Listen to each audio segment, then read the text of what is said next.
የካደን መሆኑን አይተናል። ሰው እኔ አንተ አንቺ እኛ የሚበጀውን በማድረግ ትናንት ያታለሉ ሰዎች መልሰው እንዳያታልሉን በመስራት ሀገራችንንም ምድራችንንም ከሀገራችን ከራሳችን አልፎ ለዓለም ሕዝብም ቢሆን መፍትሄ በመስጠት ላይ ተሳታፊዎች እንድንሆን ማሳሰብ ፈልጋለሁ። ሰው የባህር ዳር ዩኒቨርሲቲ ማድረጉ የሚገባው ነው ማለት ነው። ከትግራይ ኮሚኒኬሽን ጉዳዮች ቢሮም ማብራሪያ ተሰጥቷል ይላል። አድማስ ትናንት መስከረም 14 ቀን 2018 ዓ.ም በፌስቡክ ገጹ ባሰራጨው መረጃ ፕሬዚዳንት ሌተናንት ጀነራል ታደሰ ወረደ መስከረም 13 ቀን 2018 ዓ.ም ከዓለም የስደተኞች ድርጅት የኢትዮጵያ ኃላፊ አቢባትዩ ወይን ጋር በጽህፈት ቤታቸው በተወያዩበት ወቅት የፌዴራል መንግስት ሌላ ዙር ጦርነት ሊከፍት እየተዘጋጀ እንደሚገኝ መናገራቸውን የትግራይ ኮሚኒኬሽን ጉዳዮች ቢሮ እንደዘገበ ገልጧል። ይህ ተከትሎ የተለያዩ ሚዲያዎች ተመሳሳይ ዜናዎችን እንደሰሩም ተመልክተናል ብሏል። ይሁን እንጂ ፕሬዚዳንት ታደሰ ከዓለም ስደተኞች ተቋም የኢትዮጵያ ተወካይ ጋር በተነጋገሩበት ጊዜ ማለት ነው በዚህ መልኩ የተገለጸ ሀሳብ እንደሌለ የትግራይ ኮሚኒኬሽን ጉዳዮች ቢሮ እንዲህ ያለ ከሀቅ የራቀን ነገር እንዳልዘገበ እየገለጽን አዲስ አድማስና ሌሎች ተመሳሳይ ዜናዎች የሰሩ የሚዲያ ተቋማት የተሳሳተ መረጃውን ከማጋራት እንዲቆጠቡ እና የማስተካከያ ዜና እንዲሰሩ በጥብቅ እናሳስባለን ብሏል። ችግር የለውም ተስተካክላችሁ እናንተ ከቀጠላችሁ ማለት ነው። ግን ምንም በሉ ምንም አሁን ኢትዮጵያ ውስጥ ያላችሁ ጽንፈኞች፣ ባንዳዎች ወር የትኛውም ቦታ ላይ የምትወራችሁ ሰዎች በዚሁ አጋጣሚ ብንናገር ምንም ነገር አትሞክሩ። ከሞከራችሁም መጥፊያችሁ እንደሆነ እወቁ ብቻ ነው። ሰው ፕሬዚዳንት ሌተናንት ጀነራል ታደሰ ወረደም ቢሆን የምታደርገው ነገር ይታወቃል። አይነው ማውቀው ነገር ስላለኝ ማለት ነው። እዛ ቦታ ላይ ያላችሁ ሰዎች የትግራይን ሕዝብ ከዚህ በላይ አታጠፉትም። ከዚህ በኋላ ያንን ሕዝብ ስትበዘብዙ የኖራችሁ ሰዎች ናችሁ የምትጠፉት የሚል ስንት ሰው እንደሚያስታውሱ አላውቅም። እሱን ነው የሚፈጸመው። በዛ መልኩ ይከወናል እንጂ የእናንተ በሽታ በህዝብ ላይ ተጣብቆ የሚቀጥልበት እድል የለም። ይሄ ለኢሳያስም ለፋኖም ለሸኔም ለሁሉም ኢትዮጵያ ውስጥ ላሉ ፖለቲከኞች ሁሉ የሚሰራ ነው። በቆሸሸ ማንነትና ተግባር ላይ ተጠምዳችሁ ያላችሁ ኢትዮጵያን ስትወጉና ስታስወጉ የነበራችሁ ህዝብ እያከበራችሁ ሀገር እያከበራችሁ ትልቅ ስም ትልቅ ዝና ተሰጥቷችሁ ያንን ሁሉ አውርዳችሁ ስታዋርዱና በነውር ላይ እየኖራችሁ ሁሉ በቃ እሱ አይቀጥልም። ከቻላችሁ ያሉ አማራጮችን ተጠቅማችሁ መዳን ከቻላችሁ ዳኑ። ከዛ ውጭ ግን የትኛውም በተሰለፋችሁበት ሁሉ ራሳችሁ የምትቀበሩ መሆኑን አይነው ማረጋገጥ እችላለሁ። የአባይን ገድል የሚዘክር መጽሐፍም ተመርቋል ተብሏል። በኢትዮጵያ ፕሬስ ድርጅት የተዘጋጀው ብርሃን ፈንጣቂው አባይ የተሰኘው መጽሐፍ በዛሬው ዕለትም ተመርቋል። በምረቃ ፕሮግራም ላይ የተገኙት የፕሬስ ድርጅት ዋና ስራ አስፈጻሚ አቶ መሳፍንት ተፈራ መጽሐፉ የኢትዮጵያውያንን የዘመናት ቁጭት የሆነውን የአባይን ገድል የሚዘክር ነው ብለውናል። ግድቡ በተለይ ላለፉት 14 ዓመታት ያሳልፈውን ውጣ ውረድ ሰንዶ ለትውልድ በማሻገር ትልቅ ድርሻ አለው ያሉት ደግሞ የመንግስት ኮሚኒኬሽን አገልግሎት ሚኒስትር ዴኤታ አቶ ተስፋውን ጎበዛይ ናቸው ተብሏል። ጉተሬዝ ኢትዮጵያውያንን እንኳን ደስ አላችሁ ብሏል። ፕሬዚዳንት ታዬ አጽቀሥላሴ በኒውዮርክ ከተባበሩት መንግስታት ድርጅት ዋና ጸሐፊ አንቶኒዮ ጉተሬዝ ጋር ተገናኝተው ተወያይተዋል። ዋና ጸሐፊው በዚህ ወቅት ኢትዮጵያ የታላቁ የኢትዮጵያ ህዳሴ ግድብን አጠናቃ በማስመረቋ እንዲሁም የአየር ንብረት ጉባኤን በማስተናገዷና በሌሎች ፕሮጀክቶች ላስመዘገበችው ስኬት እንኳን ደስ አላችሁ ብለዋል አንቶኒዮ ጉተሬዝ። ይህኔ አንድ ሰው ኢትዮጵያን ወቀሰ፣ የኢትዮጵያን መንግስት እንዳለ ቢባል ጽንፈኞች እንዴት ይንጫጩ ነበር። ይኸው ሁለቱ ወገኖች በቀጠናውና በሌሎች ጉዳዮች ላይም ተወያይቷል። ሰው ፕሬዚዳንቱ በኒውዮርክ በተባበሩት መንግስታት ወይም 193 ሀገራት ጋር የሚበጀውን እያደረጉ ነው ለኢትዮጵያ። ጠቅላይ ሚኒስተሩ ደግሞ በዓለም ላይ ሆት ኢሹ በሆነው በኒኩለር ጉዳይ ላይ በሞስኮ እየመከሩ ኢትዮጵያ ልጆች አሏት። እኛም ራሳችንን ከጀግኖች ጋር አሰልፈን ጀግኖች የሰሩትን የበለጠ ሲሆን የበለጠ አሳምረን ያ ቢቀር ግን እንዳለ ተቀብለን መሄድን እንልመድ እንጂ በአንዳነት ኢትዮጵያውያን ላይ ያሳፍራል። እኔ የትኛውም ዓለም ላይ ቢሆን አሁን እንዳሉት በተለይ የህዳሴው ግድብ ከተመረቀ በኋላ እርቃናቸውን የሚሄዱ ባንዳዎችን ከማዋረድና ከማጋለጥ በላይ ሌላ ነገር የለም። እነሱን በየቀኑ የሚያደርጉትን ነገር ማሳየት በጣም አሪፍ ነው ብዬ ነው የማስበው። ቢኮዝ እብደት በዛ ልክ ነው መገለጥ። ትውልድን እንደዛ ነው የምንቀርጠው። ምን ያህል ጥረቶቻችን እንደነበሩ። የታደሰ የሙያ ፈቃድ ያልያዙ የጤና ባለሙያዎችም አገልግሎት መስጠት እንደማይችሉ እንግዲህ ጤና ሚኒስቴር ተናግሯል። የጤና ባለሙያዎች የሙያ ፈቃድን በሚመለከት በጤና ሚኒስቴር ሚኒስትር ዴኤታ ፍሬሕይወት አበበ ተፈርሞ ነሐሴ 30 ቀን 2017 ዓ.ም ለሁሉም ክልሎች የተላከው ደብዳቤ ሁሉም ክልሎች እስከ መስከረም 30 ቀን 2018 ዓ.ም ድረስ የንቅናቄ ስራ በመስራት ሁሉም ባለሙያዎች የሙያ ፈቃድን ይዞ እንዲሰሩ አሳስባለሁ ብሏል። አዲሱ ጠቅላይ ሚኒስትር ዶክተር አብይ ከፕሬዚዳንት ቭላድሚር ፑቲን ጋር ተወያዩ።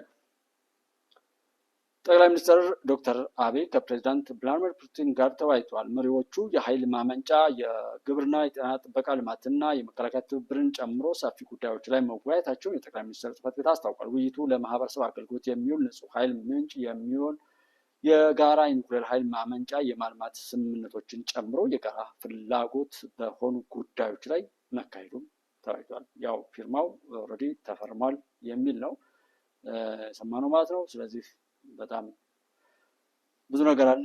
ያንን ጠብቆ እናስጠብቆ መሄድ ነው። አይ ቲንክ ብዙ እርምጃዎችን ሳይሄዱ ገና ሳይጀምሩ ተፈራርሟል ብዬ ሁሉ አልልም። ጠላት ገብቶ የሆነ የጥፋት እቅድን በየትኛውም አግባብ እንዳይዘረጋ ከዛ ባሻገር ብዙ ከተራመዱ በኋላ ነው እንደዚህ የተናገሩ ብዬ ነው የምወስደው። ፈረንሳይ እና ኢትዮጵያ በሰላም ማስከበር ስልጠና ዙሪያ በትብብር ለመስራት ተወያይተዋል። ቅድም እንዳልኳቸው ነው ከሩሲያ ጋር ያለውን ስምምነት፣ ከቻይና ጋር ያለውን የኒውክሌር ጉዳይ፣ ከዛ የተባበሩት መንግስታትን ጉዳይ ውሰዱ። ከዚህ አሁን ደግሞ መጣችሁ እዚህ ከፈረንሳይ ጋር ያለውን ሁኔታ ውሰዱ። ምን እየሆነ ነው? እና ከኛ ውስጥ የወጡ ልጆችን ሲያወሩ በጣም ሳቁባቸው የምላቸው በቃ ቀርቷል። እነሱ ጋር ማብራሪያ መስጠቱ ላይ አይጠበቅባቸውም። ውይይቱ የተካሄደው በሁርሶ ኮንቲንጀንት ማሰልጠኛ ትምህርት ቤት ሲሆን ውይይቱ ፈረንሳይ ለኢትዮጵያ ሰላም አስከባሪ ኃይሎች የተጓደሉ የስልጠና ቁሳቁሶችን ለማሟላት የትብብር ስራዎች ላይ ያተኮረ ነው ተብሏል። የማሰልጠኛ ትምህርት ቤት አዛዥ ብርጋዴር ጀነራል አዲሱ ተርፋሳ ፈረንሳይ እና ኢትዮጵያ በወታደራዊ ስልጠናዎች ላይ ለብዙ ጊዜ በትብብር መስራታቸውንም ገልጠዋል። በፈረንሳይ ኤምባሲ የሰላም አስከባሪ ማዕከል አማካሪ ሌተናል ኮሎኔል ኒኮላስ ዲክሶን በበኩላቸው ኢትዮጵያ ሰላም አስከባሪ ኃይሎች የሚሰለጥኑበትን የስልጠና ቁሳቁሶች የተሟላ እንዲሆን አስፈላጊውን ትብብር ለማድረግ በጋራ እንሰራለን ነው ያሉት። በሰላም ማስከበር ማዕከል የዓለም አቀፍ ሰላም ማስከበር ማሰልጠኛ ኢንስቲትዩት ትምህርትና ስልጠና ዲን አቶ ከድር አባ ቡልጉ በምስራቅ አፍሪካ ቀጠና ላይ ከሰላም ማስከበር ጋር ተያይዞ የኢትዮጵያ ሰራዊት ሰላም አስከባሪ ኃይሎች ግዳጅ እየፈጸሙ መገኘታቸው ተከትሎ የፈረንሳይ ልዑካን ቡድን ስልጠናዎችን ለመደገፍ ሀሳብ እንዳለው አመላክተዋል ብለዋል። መከላከያ ነው የዘገበው። ኢትዮጵያና ሩሲያ የኒውክሌር ልማት ፕሮጀክቱን ያው እንግዲህ ለመፈራረማቸውን በቪዲዮ ነው እዚህ ላይ የላኩት። እሱን በኋላ ላይ እንትን እንለዋለን። ምናልባት በዜና ላይ ብዙ ሰው ስለማያነበው ነው የተውኩት እና ምናልባት ድል ከሀቅና የሻለት የሚለው ላይ መልቀቅ ይቻላል። ስለዚህ በዋናነት በዓለም አቀፍ ላይ ትኩረት ሊሰጥባቸው የፈለኳቸው ጉዳዮች እነዚህ ናቸው። ከዓለም ጋር ያለን የኢትዮጵያን ሁኔታ፣ ከጎረቤት ሀገራት ጋር ያሉን ሁኔታዎችና የሻዕቢያና የሻዕቢያ ክንፎች ወይም እሱ የወለዳቸው የመጀመሪያ ልጅ፣ ሁለተኛ፣ ሶስተኛ ልጅ እያሉ የጥፋት ኃይል ሆነው ውስጥ ለውስጥ በስውር ወደናቸው፣ አቅፈናቸው፣ ደግፈናቸው ሲያበጣብጡን የነበሩ አካላት ሁሉ ተገልጠው አሁን እዛ ጋር አሰብ ላይ የደረሱ ሁኔታዎችን ሁሉ እንድታዩ ነው። ህወሓት ቢወራጭ፣ ሸኔ ቢወራጭ፣ ፋኖ ነኝ የሚባለው ቢወራጭ፣ ጋዜጠኛ ነኝ ፖለቲከኛ ነኝ የሚሉት ሁሉ ቢወራጩ በትክክል የአንድ ክንድ ብዙ ጣት ሆነው ኢትዮጵያን እኔና እናንተ ሲያባሉ የኖሩ መሆናቸውንና ዛሬ ላይ ለደረስንበት ማንኛውም ችግር በማወቅ ባለማወቅ አስተዋጽኦ ሲያበረክቱ የነበሩ መሆናቸውን አውቀን ከእንደነዚህ አይነት ሰዎች እሳቤ ሳናውቅ ሳናጣራ በስሜት የምንደግፈው የምንወደው የምናቅፈውም ነገር እንደሌለ እያወቅን የማይጠቅምን ነገር በማግለል የሚጠቅምን ነገር ደግሞ ባለቤት ሆኖ በማስቀጠል ላይ የራሳችንን አስተዋጽኦ በጉልህ እንጻፍ የሚል ማጠቃለያ ነው ያለን። ጦርነቱ እንደዚህ ይሆናል ወይ ምናምን ከሌ ይህን ያህል መሳሪያ ያደረገ እሱ እኔን ስለማያሳስበኝ ነው እህት ወንድሞቼ የማልነግራችሁ ማለት እዚህ የማላወራው ማለት ነው። የእኔ የሚያሳስበኝ ውስጥ ለውስጥ እርስ በርሳችን ያለን ጥላቻና ምቀኝነት የተሞላበት እርስ በርሳችን የምናደርገው መጠላለፍ በተራ በሆኑ ነገሮች ላይ የኖርነው ማንኛውም ነገር እሱ ከተቀረፈ ምንም ችግር የለው። አሰብ ላይ የምንሄድ የትኛውም ዓለም ጫፍ ላይ እንሂድ፣ ከማንም ጋር ምንም ነገር እናድርግ፣ ምንም ችግር የለም። እኛን የሚያሸንፈን የራሳችን ችግር ነው። የራሳችን ሰዎች ናቸው፣ የራሳችን አካሎች ናቸው ብዙ ችግር እየፈጠሩብን ያሉ እንጂ እነሱን አስተካክለን ከቀጠልን፣ ባንዳዎችን ካስታገስን፣ ከነሱ ቆሻሻ ወጥመድ ራሳችንን ከጠበቅን ችግር የለም። ማንም ያከብረናል። እኛን መስሎ እኛን ሊያጠፋ ከተሰራ ቁስ ግን ራሳችንን እንጠብቅ። አዲስ አስተሳሰብ፣ አዲስ አመለካከት፣ አዳዲስ ሰዎች፣ አዳዲስ ሚዲያዎች፣ አዳዲስ ተናጋሪዎች፣ አዳዲስ ሀሳብ አፈላጊዎች፣ አዳዲስ ምሁራን ለምን አንፈጥርም? ብዙ ሰው በጣም ከወደደው ነገር ዶክተር አብይን አዲስ ልጅ ስለሆነ ነው። አዲስ እሳቤና አዲስ ታይቶ የማይታወቅ ነገር በመሆኑ ነው ብዙ ሳይለንት ማጆሪቲው የደገሙ። በጣም ጥቂት የሚባሉ ሰው ደግሞ የተንጫጩትና ዛሬም ድረስ የሚፈጠፈጡት ኤክስፓየርድ የማያደርጉ ባንዳነትን ተላብሰው የኢትዮጵያን የጥላት አጀንዳ ተሸክመው የኖሩ ሰዎችን የማይመስል ሰው ሆኖ ስለመጣ ነው። እና የተወሰኑ ነገሮችን ብንጨምር ኢትዮጵያና ግብፅን እንግዲህ በትራምፕ ያው ጦርነቱን አስቁም ያለው የሚለውን ምንም ይባል ምንም ጦርነት አልተጀመረም፣ ማስጀመር ካልተፈለገ በስተቀር ከዛ ውጭ በቅንነት ካለቀሱ እንባ አይገድም ይባል እና ዶናልድ ትራምፕ ይህንን ቢያደርጉ ለግብፅም ይጠቅማታል፣ ዶናልድ ትራምፕም ይጠቅማቸዋል። ትናንትናም አንድ መልእክት ያስተላለፍኩታል። የኖቤል ሽልማት የሚሰጠውም አካል ቢሆን የዩክሬንና የሩሲያ ጦርነት ሳይቆም፣ የጋዛና የፍልስጤም የእስራኤልና የፍልስጤም ጦርነት ሳይቆም፣ አሁን የሱዳን ጦርነት ሳይቆም ሌላ ጦርነት ለመደገስ የኢትዮጵያ ኤርትራ ምናምን እየተባለ አልያዝላቸው ብሎ ብዙ የሚቋትኑ ሰዎች አሉ። ምናልባት ጦርነትን አብዝታችሁ የምትመኙ አብዝታችሁ የምትናገሩ ሰዎች ጦርነት ቢፈጠር እንኳን ወይም የሆነ ነገር እንኳን ቢመጣ ከዛ ጋር ጦርነት የሚያሳጣውን ነገር ሁሉ የምታጡ የሚያስገኘውን ነገር ሁሉ የምታገኙ እንደሆናችሁ ማሰብ ነው። አካል ማጣት ከሆነ አካላችሁ እንደምታጡ፣ ንብረት መውደምና ጉስቁልናን ከሆነ እንደዛ ነው። ያንን ተናግራችሁ ምንም ነገር ልታገኙ ላታገኙ ትችላላችሁ። ግን ሰውነትን አርክሶ እንደዛ መጮህም አያስፈልግም። ሰው በእውነት በትክክል ሀገራት ተናግረው እንኳን ያንን መልሶ ለማስተጋባት ይከብዳል እና የኤርትራን ህዝብና የኢትዮጵያን ህዝብ ምናምን አጋላችሁ እንደዛ አይነት አይደለም ቀመሩ። ድራማው አንድ ይጀመር እንጂ የሚጫወቱት ዙሪያ ጥምጥምን የምትሄድ አለ። ግብፅን የሚጋልቧት ሌላ ሀገራት አለ። ግብፅ ምንድነው የጦር መሳሪያ ስንት ቢሊዮን ነው የምትደጎሙ? ሀገር ቆርሳ እስከ መሸጥ ድረስ የደረሰችው ለምንድን ነው? እና ባለ በሌላ አቅማቸው ቢወራጩ ሀላስ ጉሮራቸው እየተዘጋ ነው። ያውም በቆሸሸ ታሪክና ማንነት። የትኛውም አገር ላይ ያሉ የጥፋት ኃይሎች በዛ ቦታ ላይ አይኖሩም። ምክንያቱም አይኖሩም፣ ኤክስፓየርድ ያደርጋሉ። ኤክስፓየርድ የሆነን አካል ደግሞ የጥገኝነት ወር የሆነ ዜግነት ተሰጥቷቸው ሊሆን ይችላል። ምንም ሀገሩን ለማጥፋት የሰራን ሰው ብታምኑም ባታምኑ ታሪክ ቸቃር አቃጣሪን ነገር የሚያመላልስም የሆነ ክብሩን ስቶ የሚሄድ ሰው ማንም ሰው አይወደውም። በየቢሮው ላይ በየመስሪያ ቤቱ ላይ የምናያቸው ሰዎች አሉ። ለአለቃው የሚያቃጥሉ በዛ በቃ የበታች ሆነው እንደዛ የሚሄዱ ሰዎችን ተጠቅመው ሲያበቁ በቃ ሆነ ቦታ ነው የሚጣሉት። ይህንን በባንዳነትም በየትኛውም ሰዎች የሰሩትን ፊልም እንኳን ብታዩ በእንደዛ አይነት ሁኔታ ነው እና ሀገሩን ያዋረደ ዜጎቹ ላይ ጥፋት ያስከተለ ብዙ ያለ ሀፍረት በድፍረት እዛ የተሰጠውን የሆነ ጥገኝነት ተመክቶ ያደረገን ሰው ኢትዮጵያ ስትቀጥል ማንም እንደማያስቀጥለው ያውቃል። ለዛም ነው ኢሳያስ የሚፈራው። ለምን ይፈራል? መፍራት እኮ የለበትም ነበር አለ። ኢሳያስ የሚፈራው የተቀጠረው ለዛ ስለሆነ ነው። ኢትዮጵያን ስራ ለመስጠት የአባይ ተፋሰስ ሀገራትን ሰላም ለመንሳት የውሃው ተፋሰስ ሀገራት ሰላም ካገኙ በቃ ብዙ ኪሳራዎች ይመጡብናል ብለው ስለሚያስቡ እያለ የሚለውን ነገር ታውቃላችሁ። እና እሱን አቀን ሁሉም ባለ በሌላ አቅሙ እኛን በማጥፋት እሱ የሚያገኘው ግብአት ስላለው ነው። እኛ ግን ለምን የነሱ ሰለባ እንሆናለን? ሳናቃቸው ወደናቸው አቅፈናቸው ችግር የለውም ምንም ያርጉን። ግን አውቀናቸው ራሳቸው ሳያፍሩ ከነገሩን ካስረዱን በኋላ እንዴት በእነሱ መልሰን እንደናገራለን የሚለው ላይ ትኩረት መስጠት ያስፈልጋል ነው የምለው። ትናንትናም እንደዚህ የሰውየው በደንብ ያወራቸውን አይታችኋቸው ከሆነ አይ ቲንክ እዚህ ላይ ተራጋቢ ዝም ብሎ ካገኘሁት የሆነ ቦታ ላይ እንዲሆን ላምጣውና ምን ብሎ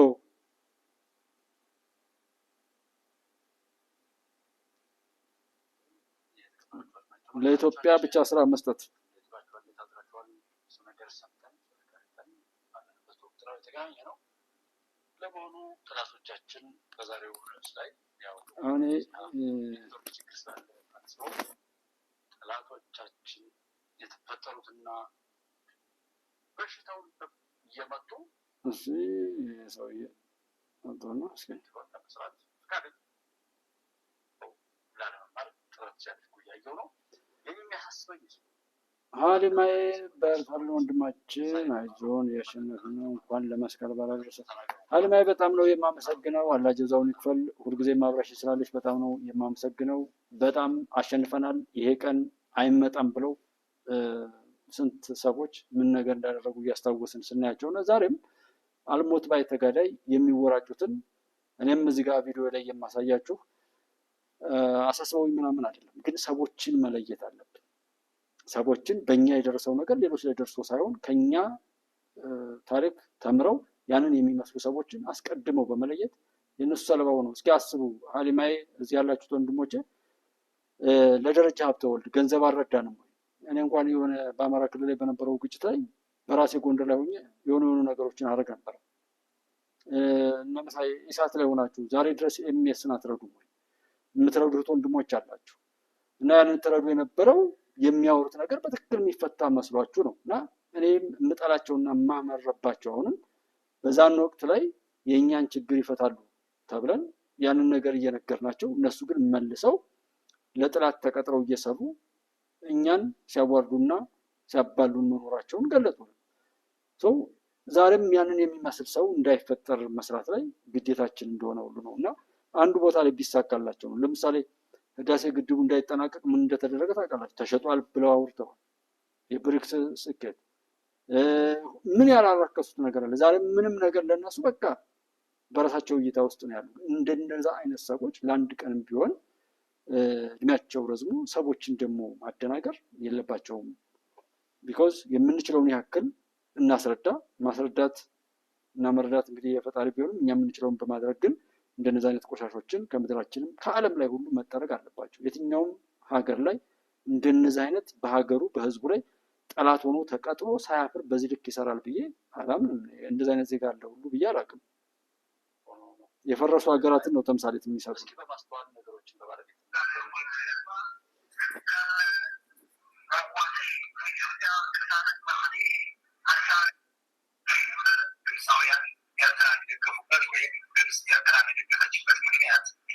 ሰላም ለመግዛት የኢትዮጵያ ስራ ለመስጠት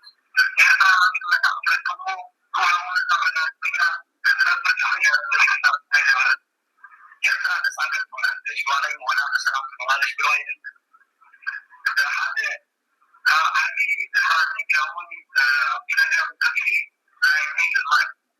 ዋናው የግብጻችን ስትራቴጂካዊ ጉዳይ የአባይ ውሃ ነው።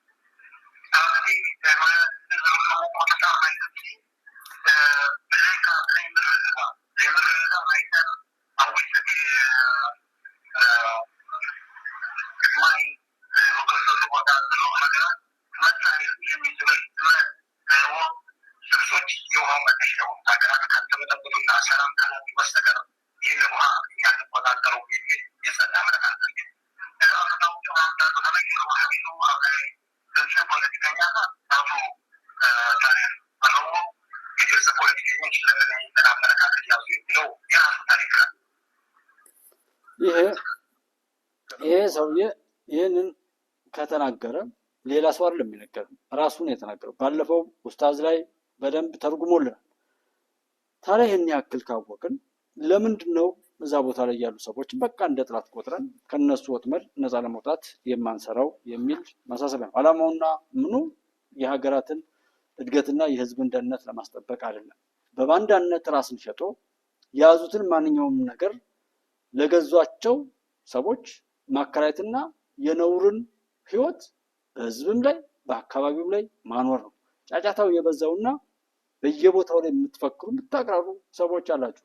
አሜሪካ ወሮር ምናምን እሱን አይደለም ማለት የነበረባችሁ። መንግስት ነኝ የሚለውም ያው ይህንን ተናግሯል። አለመሆኑንም በተግባር እየገለጠ ነው እንጂ ስድብና ዘለፋ አልነበረም ስራችሁ። ግን አሸባሪ ከተባለ ሲገላበጥ ከዛ ውስጥ ተደብቃችሁ ያላችሁና ቀጠናውን አካባቢውን የምታተራምሱ ሰዎች ናቸው። ይሄ የደገሱ ሀገራትም ቢሆን ጦርነት ምናምን ቢጀመር እንደዚህ ብላችሁ የምትሉ ሰዎች ምናልባት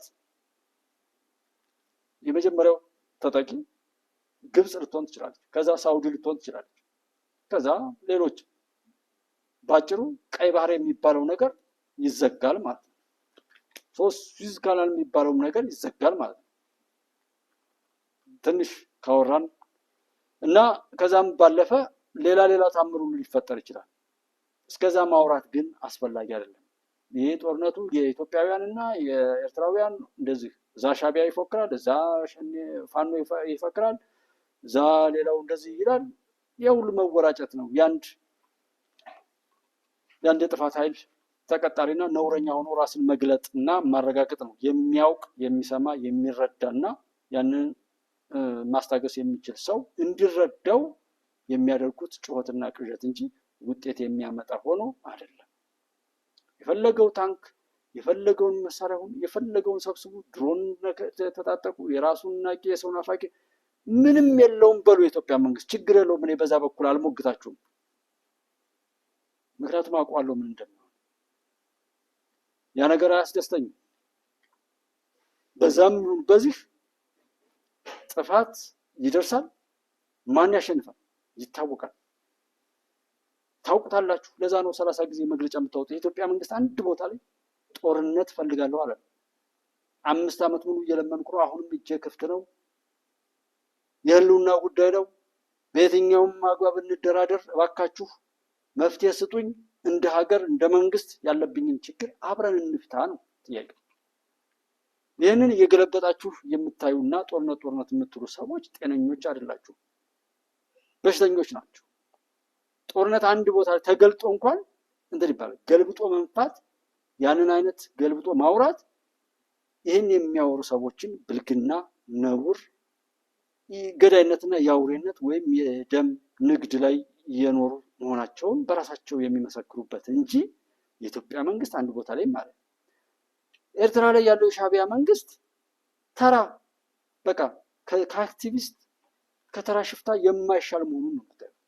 የኢትዮጵያ መንግስት ቢናገር እንኳን አይ አልተናገርኩም ነው አይደለም ብሎ የሆነ ነገር ላይ ይችላል። መንግስትን ራሱ ሲተች ጨቅላው አብይ፣ የብልጽግና መንግስት፣ የኩሽ ዘር፣ የኦሮሞማ መንግስት፣ የእንትና መንግስት እያለ ጋላቢዎቹ ያጠጡትን ወይም የጋቱትን ነገር እየቀባጠረ ከመምጣት ይልቅ እንደ መንግስት በስትራቴጂ መልኩ በዚህ መልኩ ነው መንግስት እንደ መንግስት እንደ አይነት ሂደቶችን ነው ፖሊሲዎችና ስትራቴጂዎችን አውርቶ በዛ ሊሞግት ይችላል። እንደ መንግስት ቢያወራ ግን እንደ ተራ አሸባሪ እንደ ተራ ወንበዴ ያንን ባህሪውን በአደባባይ መግለጡ ደስ ይላል።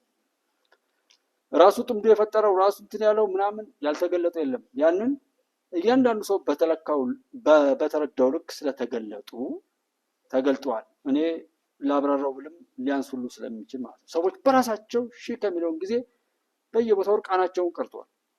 ጉዳዩ የሚገባውን በሚገባው መሸከፍ፣ መቃጠል ያለበትን ማቃጠል፣ መተው ያለብንን መተው፣ ማውገዝ ያለብንን ማውገዝ እና ሌላ ጥፋት ለባለጌዎች ለነውረኞች እድሜ ልካቸውን በድብቅ ሲያባሉ ለኖሩ ሰዎች አንድ ሰውም እንኳን ለነሱ ሲል መጎዳት ስለሌለበት ያ ጊዜ እንዳይመጣ መስራት ላይ መሄድ ነው። ከዛ ምንም ከኢሳያስ ጋር ሆናችሁ እንደ ሚዲያ ከፍታችሁ ዶክተር አብይን የምትሳደቡ የኢትዮጵያ መከላከያ ሰራዊት የምትሳደቡ በጣም ቆሻሾች ናችሁ፣ በጣም ነውረኞች ናቸው። የኤርትራ ህዝብም አትወክሉም። እናንተ ሆዳሞች፣ አንድ ሻቢያ የሚጋልባቸው የሻቢያ መረጋገጫ አስተራቸው ናችሁ። ላይክ እዚህ ኢትዮጵያ ውስጥ ጽንፈኛ ሆነው እንደሚያብዱ ልጆች ማለት ነው። እና አቅማችሁን አታውቁም እንዴ? እንደኛ አይነቱ ጋር ቢያንስ መወያየት ትችላላችሁ። ኦር መሳደብ ካለ እኛን ትስደቡ፣ ብልግናችሁን ግለጡ። ያ ስድብ ራሱን ነው የሚገልጠው። ግን ዶክተር አብይ ላይ 130 ሚሊዮን ህዝብ ነው የሚመራው። 1 ሚሊዮን ኦር ምናምን 2 ሚሊዮን የሚባል ነገር ላይ አይደለም። አቅምን አውቁ በዛ ልክ አፍን መክፈትም ነውር ነው። እንደዚህ አይነት ጋጠወጥነትን በጣም ጸያፍ ድርጊቶችን የምታደርጉ ሚዲያዎች አላችሁ። የሻቢያ ወግናችሁ ማለት ነው። በጣም ባለጌዎች ናችሁ ብላችሁ በህዝባችሁ ላይ አውሬነት ነው። በእርግጥ በአንዳነት አውሬነትን ነው። አማራ ክልል ምን ያለበት አካባቢ የማየው፣ ሸኔ ያለበት የሚባለው አካባቢ ላይ የማየው፣ ህወሓትም የሚያደርገው ሻዕቢያ የሚያር አንድ አይነት ያገኘውን ሁሉ እየገደለ የራሱን ቆሻሻ ነገር ማሸከም ነው እና አብይን ዶክተር አብይን እኔ እንጃ እፈሩ ማለት ይፈልጋል። በጣም ቆያችሁ ናችሁ። ምንጊዜም ቢሆን እዛ ጋ አስተያየት የምትሰጡ እሰማለሁ። የኔ ዋናው ስራዬ አሰስመንት መስራት ነው። ቢያንስ ከቀን አንድ ጊዜ መጥቶ ደግሞ እዚህ በሶሻል ሚዲያ ላይ ያሻጠራችሁትን አሻጥር በሙሉ በኢትዮጵያዊ ማንነቴ በኢትዮጵያ ሕዝብና በኢትዮጵያ አምላክ ስም ሆኜ ያን ነገር ማፍሰድ ማክሸፍ የጎነጎናችሁትን ሁሉ ላያችሁ ላይ መጣል ነው የኔ ስራ እና በጣም አቅማችሁን ወቁ። የኢትዮጵያን መሪ አፋችሁን እንድትከፍቱበት አልፈቅድም። ይሄ የራስ ጉዳይ እኮ ነው። መሪውን እናት አባቱን የሚያሰድብ ሀገሩን የሚያሰድብ በራሱ በሆኑ ነገሮች ላይ እነሱን ለመጠበቅ ጥረት የማያደርግ ዜጋ መባል አልፈልግም። የቻልኩትን ሁሉ አደርጋለሁ። ስራችሁ እንደዛ ላይ በጣም በጣም በጣም አሳፋሪዎች ናችሁ። እናንተ የምትጋልቧቸው ቆሻሾች ስለለፈለፉ የራሳቸውን ንቀው ለእናንተ ስላሽቀባጡ እነሱን አይታችሁ ያደረጋችሁት ነው። ግን እፈሩ። ያ የምታደርጉት ድርጊት እጅግ በጣም እንድንጨክን ምንም አይነት እዝነት የሚባለውን ነገር እንድናነሳና በየትኛውም አግባብ ማድረግ ያለብንን በጭካኔ እንድናደርግ ወደፊት እንድንገፋ የሚያደርግ የትኛውም አግባብ ላይ አሁን ያለው ሁነት ቶሎ ብለን እንድንጨርስ እንጂ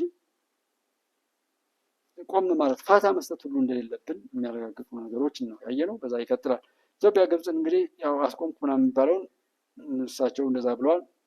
ካስቆሙ ያን ያስቆሙና ዳይሜንሽኑን አስቀይረው የኖቤል ሽልማት እሳቸውም ቢሆን በትክክል ዓለምን ሰላም ሊያደርግ የሚችል አምጥቶ ሰላም ማምጣቱን የተቋቋመበትን ዓላማ ሰዎች ለሰላም እንዲነሳሱ ሞቲቭ እንዲሆኑ ምንም ችግር ቢፈጠር እንኳን እሱን ለመፍታት እንጂ ለማቀጣጠል እንዳይሰሩ የማድረግ ዓላማ ያለው ይመስለኛል የኖቤል ሽልማት የሚሰጠው ተቋም። ስለዚህ እሱን ዓላማ አድርጎ የሚሄድ ከሆነ አሁን ያለችዋን ዓለም ሰላም ሊያደርግ የሚችል ኃይል ከመጣ ለዛ ይሸልም። አሁን ያለው ነገር ሰላም ሳይቆም ጦርነቱ ሳይቆም የሰላም ሽልማት ራሱ መሰጠት የለበትም። ምክንያቱም አሁን ዶናልድ ትራምፕ የተናገረው የከሌና የከሌ ብሎ የጠቀሷቸው እዛ ጋ እነሱ ቀርተው ቭላድሚር ፑቲንና ዜሌንስኪ ቢስማሙ እኮ እነሱ ይበልጣሉ። ጋዛና ፍልስጤም ላይ ያለውና እስራኤል እንደዚህ ቢስማሙ የእነሱ ይበልጣል። የሱዳን እልቂት ቢቆም የእነሱ ይበልጣል። ስለዚህ ዶናልድ ትራምፕም ሽልማቱን ከፈለጉት በትክክል ሰርተው በህዝብ ውስጥ ትናንትናም እንዳልኩት በህዝብ ውስጥ ታዋሽ የሚሆን ዓለምን ወደ ብዙ ነገር ነው የምትሄደው። በጣም ብዙ ነገሮችን የሚያስከትል ሁነት ውስጥ ነው ያለችው። አሁን ያለው ምንም የማይያዝ ሊመስለው ይችላል፣ ግን አሰላለፉ እየለየለት ነው። ከዛ እጅግ በጣም አስቀያሚ ወደሆነ ነገር የምትሄድበት ነገር ላይ ነው ያለችው። ከዚህ በር ላይ ቢመልሷት ለአሜሪካም ይጠቅማል፣ ለእርስዎም ይጠቅማል፣ ለዓለምም ይጠቅማል፣ ለኖቤል ሽልማት ሰጪውም ይጠቅማል። ሰው ሁሉንም ጦርነት ሰላም ለማድረግ ይሞክሩ እንጂ የሚታየው ጦርነት እየተቀጣጠለ ያላየነውን ያልሰማነውን ነገር ተናግሮ ሽልማት መቀበልም ከፈለጉት መስጠት ይቻላል። ነቲንግ ሁሉም ተቋማት እኮ ስራቸውን ቢሰሩ አሁን ያለችው ዓለምም አትፈጠርም። የጸጥታው ምክር ቤት ጸጥታ ቢያስከብር ቢሆን የሰብአዊ መብት የሚባለው የተባበሩት መንግስታት የሚባለው መተባበር በእውነት ሰላምን ለማምጣት ቢሆን የአረብ ሊግ የሚባለው የአፍሪካ አንድነት ድርጅት የሚባለው የአውሮፓ ህብረት የሚባለው ህብረት የሚባለው ናቶ ኔቶ የሚባለው ሁሉ ትብብሩ በትክክል ለተቋቋመለት ዓላማ ቢሰራና ቢኖር ኖሮ እኮ አሁን ያለ ውጥንቅጧ የወጣች ዓለም አትፈጠርም ነበር።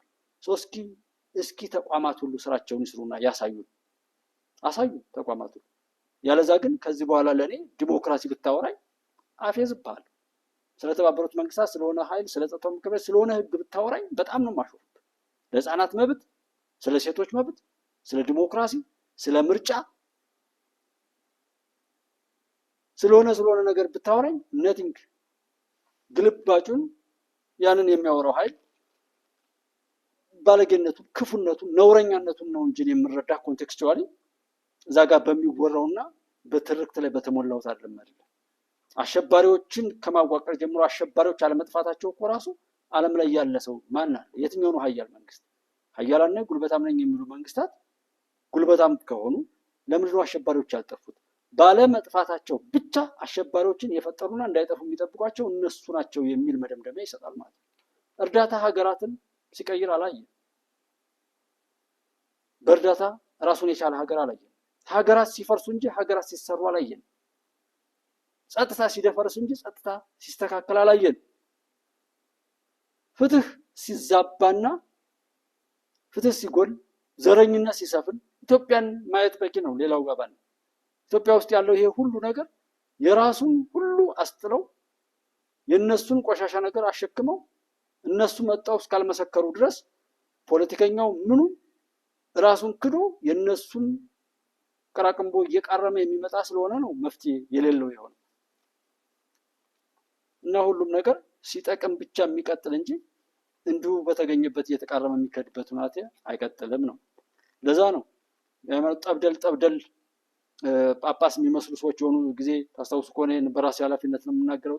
ጠብደል የሆኑ ሰዎች እዛ ጆ ባይደን እያሉ ተሰልፈው ሲጮሁ የነበሩ አንዲት ሸበቶ ሴትዮ ራሱ አይዶን ነው በዛ እድሜ እንደዛ መሆኗ ስታሳዝንም ስታሳፍርም ኢትዮጵያዊነትንም ክብር አዋርዳለች፣ የኦርቶዶክስንም ሰው አዋርዳለች፣ የሰውነትን ክብርም አዋርዳለች። ከነዛ ጠብደል ቄሶች እነሱ የሚያገኙት ነገር ስላጡ ነው። እዛ ላይ ሁሉ ተብሏል። ከእግዚአብሔር ይልቅ ከተሸከማችሁት መስቀል ይልቅ የባይደን ስርዓት የሚያድናችሁ ስለሆነ ነው እዛ የተሰለፋችሁትና ሀገራቸውን ሲያፈርሱ ቆይተው ጥገኝነት የሚጠይቁ ሰዎች ነበሩ። ዛሬም ኢትዮጵያን አፍርሰው ሌላ ቦታ ላይ ጥገኝነት ለመጠየቅ የሚሰሩ ሰዎች አሉ። ለማን ስለሰሩ ነው? ለዛ ሊሄዱ ላሰቡት ሀገር። እኛን አፍርሰው እንደሱ አይቻልም፣ በቃ አንፈርስም፣ አንሞትም። ከዚህ በፊት የሞቱት ወንድሞቻችን፣ የታሰሩ የተሰደዱት ወንድሞቻችንን ደም እንመልሳለን፣ ኢትዮጵያን እንሰራለን የሚል መንፈስ ላይ ያለ ነው። በዛ ስሜት ነው እንጂ የምንሄደው እዚህ ውስጥ ምዛም ያለ ወቅቱ ተቀይሯል በሚል እንዲወሰድ ነው። ህወሓትና ሻዕቢያም ያው የአንድ ሳንቲም ሁለት ገጽታ ነው። ምን ብትገለባብጡት አንድ ስለሆኑ ድሮም አንድ ናቸው። አትገረሙ። አብረው ሆነው ሲጫወቱብን ነው። 93,000 በላይ የሚሆኑ ወጣቶች የኢትዮ ኤርትራ ጦርነት ተብሎ እነዛ ባለጌዎች ባወጁት አዋጅ ተባልተን ብዙ ኪሳራ ደርሷል። ያ አልቆጫቸው ብሎ ያንን ሁሉ አክስረው ሰሜን ዕዝን እንደዛ አድርገው አጥቅተው እሱ ሳያሳፍራቸው ያን ሁሉ ህዝብ አምጥተው አስፈጅተው አሁንም ሌላ ፍጅት ላይ ቀጠሉ እንጂ አላፈሩ። ምክንያቱም እኛን ማዋረድ፣ ህዝብን ማስጨረስ፣ እኛን ማቋሰል፣ እኛን ማጠፋፋት እነሱ የተሰጣቸው ተልዕኮ። እኛን በሰላም ወጠን በሰላም ከገባን እነሱ ስራ አልሰሩም። ለዛ ነው ወረዳ ላይ ያጠፋን ሰው ዞን ላይ ይሾሙት የነበሩት። ተቋማት የተባሉት ሁሉ ሀገርንና ህዝብን ለማዋረድ ይሰሩ የነበረው በዛ ምክንያት እንደሆነ ማሰብ ነው። አትገረሙ። ሻዕቢያና እንደዚህ ሻዕቢያና አሜሪካ መከሩ ምናምን ፈለጉት የሆነ ቀመር ሊይዙ ይችላሉ። ነቲንግ ከኢትዮጵያ በአሁኑ ሰዓት ከኢትዮጵያ የሚበልጥ በዚህ ቀጠና ላይ በተለይም አሁን ካለው የእስራኤል የፍልስጤም ከዛ የእስራኤልና የግብፅ ውጥረት አለ። ከዚህ የሱዳን አለ ትኩሳቱ። የሶማሊያ አልሻባብ ጋር ያለው ነገር አለ። ሶማሌላንድ እና እንደዚህ ፑንትላንድ እያለ የሶማሊያ አካባቢ ላይ ያለው ሁናቴ አለ። ኢትዮጵያ ውስጥ ያለውን በዚህና በዚህ ያሉት የኢትዮጵያን መንግስት እጁን ለመጠምዘዝ ብቻ የሚጠቀሙባቸው ሸኔና ፋኖ ተብለው ልክ እንደሆነ መጠቀሚያ ስራቸው የቆሻሻ መጥረጊያ ተደርገው የተሰሩ ታፔላዎች ምናምኖች አሉ። ይሄና ይሄ መጫጫሁ ወደ ትክክለኛው ወደሆነ ነገር ቢሄድ የሁቲ አማጽያን ይዛለ የኢራንና የእስራኤል የሶሪያ እንደዚህ እያለ ያለውን የፖለቲካ ትኩሳት አይታችሁ እዚህ ላይ ያለው ቢጀመር ምን ሊሆን እንደሚችል ከኢትዮጵያና ከኢትዮጵያውያን በላይ ለሌላው የሚብስበት ስለሆነ አይሞክሩትም አያደርጉትም የሚል ነው መደምደሚያም ያለኝ። በተለያየ በማይበት አቅጣጫም ቢሆን ይሄ ሁኔታ ይጀመራል ብዬ አላስብም። ወቅት የገለጣቸው የኢትዮጵያ በሽታዎች ህወሓት፣ ፋኖ፣ ሸኔ እና የፖለቲካ ድርጅቶች አሉ። እነዚህን በአግባቡ በጥንቃቄ መያዝና ማስወገድ አለብን። እነዚህን የሚመስል አሽንጉሊትም በሽታም ኢትዮጵያችን ውስጥ እንዳይከሰት አድርጎ ማስወገድ ላይ መስራት ይኖርብናል። ዓለም እና ክስተቶች አሉ። ሀገራት ይፈርሳሉ፣ ጦርነት ይጀመራል፣ ጦርነት አይቆምም። ስምምነቶች ይፈራረማሉ፣ ይፈርሳሉ። ድምፅን በድምፅ የመሻር መብትን ስታዩት ፍትህን ለማረጋገጥ ሳይሆን ፍትህን ለመርገጥና ለማጥፋት መሆኑንም ማየት ነው። እነዚህን መሰረት አድርጎ የእኛን ፍትህ ሌሎች እንደማያረጋግጡት ማወቅ፣ በሚበጀው ግን አብረን ቆመን ሁልጊዜ አብረን እስከሆን ድረስ ለሚሆነው ነገር ወደውኑ መወሰንና አክሽን መውሰድ እንችላለን። ስለዚህ የዓለምን ክስተቶች ተረድተን የጦርነት ሁኔታዎች መጀመር እንጂ ማስቆም የማይችሉ መሆኑን አይተን ስምምነቱ የተፈራረሙ ከሌና ከሌ ተሰባሰቡ ይባል መፈረሙ ምንም አይግረማችሁ፣ ሲፈርሱ የምታዩት ነገር ነው። ለምንድን ነው እንደዛ የሚሆኑት? በዓለም ላይ ያለው ማንኛውም ነገር ረክሷል፣ ወርዷል፣ ተዋርዷል። የዓለምን ልዕለ ኃያልነትና ምናምን የያዙ ሰዎች በቃ የራሳቸውን ጥቅም የሚያሳድዱ ገንዘብ እስከተከፈላቸው ድረስ ክብራቸውን የሚሸጡና የሚያከራዩ ሰዎች የሚፈነጩበት ዓለም ላይ ነው ያለ ነው። ስለዚህ ከእነሱ ፍትህን አያውቁትም። ምናልባት ፍትህ በእጃቸው እንኳ ቢገባ ገንዘብ ለከፈላቸው የሚሸጡ ናቸው። ሎቢስትን ቸክ ማድረግ ነው።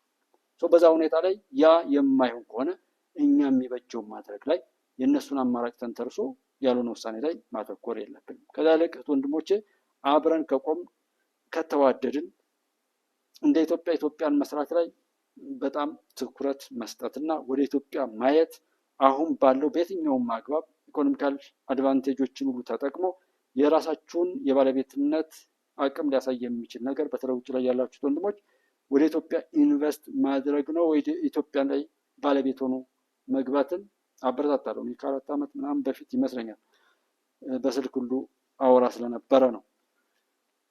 ምክንያቱም ወቅቱ እንደዛ ስለሆነ ከዚህ በላይ ብዙ ባላብራራውም በቃ የተሻለውን ነገር የእናንተ ሀገር መሆኗን በዚሁ ፍንጭ መስጠት እፈልጋለሁ። የኢንተርፖል ሪፖርት በኢትዮጵያ ላይ ያው ሳይበር ጥቃት በተራ እንግዲህ በጣም አሳሳቢ ነው የሚልና ብዙ የሳይበር ጥቃቶች ኢትዮጵያ ውስጥ የሚፈጸሙ መሆኑን ተናግሯል። የኢንተርፖል መረጃ እንደሚያሳየው እና እኛ ሀገር ደግሞ የምንሰራው ጋር አያይዘን ስናወራ በተራንቶ ፈንቶ ወሬዎች ስንጨቃጨቅ በዋልን ቁጥር ከዘመኑ እውቀት እና እውነታ እየራቅን እንሄዳለን። ይህም በዘላቂነት ለጠላቶቻችን መጫወቻ ሆነን እንድንቀጥል ያደርገናል። ስለዚህ ኢንተርፖል ላይ ያለው የሳይበሩን በሳይበር አሁን ማዕድናትና ሌሎች ልማቶች ላይ እንዴት ይገኛሉ ከሚለው ጀምሮ ህግ እንዴት ይሰራሉ፣ ህግ እንዴት ሰዎችን ይጠብቃል፣ ህግ እንዴት ሀገርና ህዝብን ይጠቅማል የሚሉ ነገሮችን እያወራን በሚጠቅመው ነገር ላይ ጊዜያችንንና ሰዓታችንን ቃንጨርስ በተራንቶ ፈንቶ ጠላት በሰራው እንትን ውስጥ ሆነን እከሌ እንዲህ ብሎ አወራ እከሌ እንደዛ አለ እያሉ በዛ ጊዜያችንን መብላታቸው በራሱ ለነሱ ትርፍ ነው፣ ለእኛ ኪሳራ ነው። እና ኢንተርፖል የተናገረው በሞባይል ባንኪንግ እና በተለያዩ የማጭበርበር ስራዎች ላይ የኢትዮጵያ ውስጥ ያሉ ህብረተሰብ ክፍሎች ብዙዎች እንደተጨበረበሩ ነው የተናገረው። ይህም መንግስትና ህዝብ ህብረተሰቡን ለማስተማርና ነገሩን ለማስረዳት ከዛ ራሳቸውን የሚጠብቁበትን ሁኔታ የግንዛቤ እንትኖችን ባለመፍጠር ነው የሚል ነው። እና አሁንም በሚጠቅመው ነገር ላይ ትኩረት ሰጠን ከሄድን ስለ ኢትዮጵያ ታሪካዊ ጠላቶችና እድሜ ልካቸውን ጠላት እንጂ ወዳጅ ሆነው የሚያውቁ ሰዎችን አንዴ ካወቅናቸው ትተን የሚቀጥለው ላይ የዲጂታል ዘመን እንደዚህ ነው፣ ይህን ነገር እንድንጠቀም ከዚህ ወጣን ይህን እንበል እያል ህዝብንና ሀገርን ሊጠቅም የሚችል እውቀት ላይ የምናስተምርበትና የምንረዳበትን መድረክ በመፍጠር ልንሰራ ይገባል። እና የኢንተርፖል አንዱ አሳሳቢው እንትን ነገር ቢኮዝ ነገ ይሄ ፊት ለፊት የምናያቸው ባለጌዎች ሁሉ በድብቅ መጥተው በድብቅ ሲሰሩ የነበሩትና እየተመከተ የሳይበር ላይ ያሉት ወንድሞች ጥንካሬ፣ የመንግስት ጥንካሬ፣ የአርቲፊሻል ኢንቴሊጀንስ ሂደት፣ የአግሽንና ምናምን ላይ ያሉ ሁነቶች በሙሉ ስለታለፉና የጠላቶች ክፉ እቅድ ስለከሸፈ እንጂ ቢሳካ እዚህ ፊት ለፊት ከሚያወሩት ሸኒ ፋኖ ብለው ካሰለፉት ድንክዬ ሌባ ቡድን ይልቅ በሳይበር ላይ የሚመጡበት እጅግ በጣም ከባድ ነው። ያ ግን ተመክቶ መንግስት ተቋቁሞ የህዝብንና የሀገርን ደህንነት ስላስጠበቀ ብቻ የተረሳ ትኩረት ያልሰጠነው ስለሆነ ነውና የማይገባንን ባለመመኘት ከየትኛውም ቦታ ላይ ሊንክ ቢላክልን፣ ስልክ ተደውሎ ቢነገረን ይህን ገንዘብ አግኝተሃል እየተባለ እያታለሉ ያለንን ለመውሰድ የሚሰሩ ሰዎችን ሰምተን አካውንትንም ከመናገርና በጥላት ወጥመድ ውስጥ ከመኖር ራሳችንን ብንጠብቅ። እያንዳንዱ የኢትዮጵያዊ የሆነ ሰው ሞባይል ባንኪንግ እንዳትነካ አንተ አትችልም ይሄ 666 ነው እያሉ የሚገረግሩ ሰዎች አሉ። ከዛም መልሰው በማጭበርበር ራሳቸውን እዛ ጋር ይከስታሉ። እንደዛ እያደረጉ ወንድሞችን እንዳያውቁ አድርገው ባለማወቃቸው ደግሞ ተከትለው ወደ የሚያጭበረብሩ ሌቦች እኛ ሀገር የበዙ መሆኑን ነው ያየነው። እሱን ለማስተማርና ዜጎችን ለማንቃት የምንችለውን መስራት ይኖርብናል። ካልታወቀ ቦታ ላይ የሚመጡ ሊንኮችን አለመክፈት። በቴሌግራም ሆነ በቴክስት ሊንኮች ይላካሉ፣ በዋትሳፕ ይላካሉ። ለሆነ ስብሰባ ወር እንደዚህ አይነት ነው የሚለው ወይም ይህን ያህል ገንዘብ ደርሶታል የሚል ነው። ከዛ የራሳችንን መረጃ በመውሰድ የሚደረግ ነው። የምንችለውን ያህል ጥንቃቄ አድርገን ነገም ነገሮችን ለማወቅና ለመፍታት ጥረት እያደረግን የኢትዮጵያን ድል ጠብቆና አስጠብቆ ለመሄድ ዝግጁዎችን ነው። ያለዛ ምንም የሚቀየር ነገር የለም። ጠላትም የበለጠ እየቧጨረ ይሄዳል። እኛም በዛው ልክ እየተዘጋጀን መሄድ ላይ ትኩረት እንስጥ ነው። ምንም ይሁን ግን ምንም መጀመሪያው እኛ መዋደድ ባለንበት ላይ በጎዎች መሆን፣ ጥሩ ነገርን መውደድ፣ ሀቅን መውደድ፣ ንያችን ምኞታችን መልካም ነገር እንዲሆንና ይሄ የጥላቻ መንፈስን ከላያችን ላይ ሰብረን ማስወገድ ላይ መጀመሪያው ትኩረት እናድርግና ሰዎችን ሳናያቸው አበክረን ወይ በጥላቻ ወይም በሆነ ነገር ላይ የምንወስነው ነገር ቢቆም የሚያከስረን እሱ ስለሆነ በያለንበት ለመልካም እስከተባበርን ድረስ መናበብ እስከቻልን ድረስ ማንም በምንም አይነት መልኩ ቢመጣ ሊያጠቃን ሊጎዳን አይችልም። ስለዚህ በየትኛውም ቦታ ላይ ያላችሁት ወንድሞቼ ከምን ጊዜውም በላይ መተዋወቅ፣ አብሮ መቆም፣ መዋደድና አንድነትን ማረጋገጥ፣ ያንን አንድነት ይዞ ደግሞ በሚጠቅም ነገር ላይ አብሮ መሰለፍን እንልመድ ነው። የኢትዮጵያ ድል ይቀጥላል።